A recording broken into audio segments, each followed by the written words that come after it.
這是捉拿恐怖分子的真實畫面。总共动用了几千名武警，现场也是挤滿了人山人海圍觀。恐怖分子也用各種武器扔向武警，儘管武警全副武裝也受傷，恐怖分子實在太野蠻了，武警也是輪批上陣對付。他們一旦有機會就立即展開抓捕，立馬跑去将恐怖分子按住，其他的武警也迅速圍起来保護，順利将恐怖分子擊拿。但那些恐怖分子手裡有太多的武器，不停地向武警扔烟雾弹，還有鞭炮之類的危險物品，武警也被嚇得连连後退。而且這些烟霧還是有毒的，要是大量吸入肺裡會有大病，所以還戴了防毒口罩。儘管恐怖分子很毒辣，武警也必須要把他們捉拿，立马安排来冲水车对付。毕竟在这么多人的情況下是不能開槍的，不然會有很多無辜的人受害。而這個水力也是非常的大，足夠把一個人給沖翻。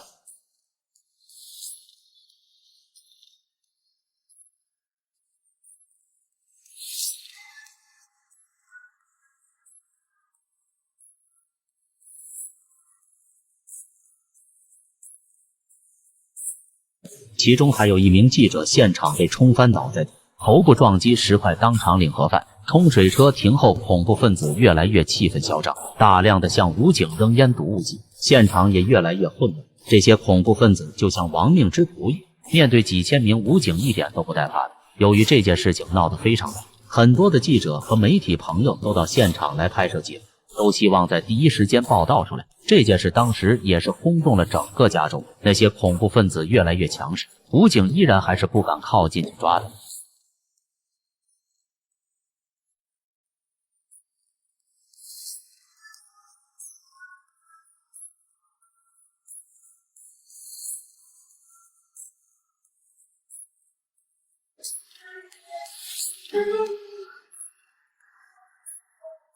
只有每次他們把武器扔完後再向恐怖分子攻擊，但當要靠近恐怖分子的時候，他們已經換好武器再次攻擊。無奈的武警只能後退，畢竟他們的火力太強，恐怖分子甚至連汽油都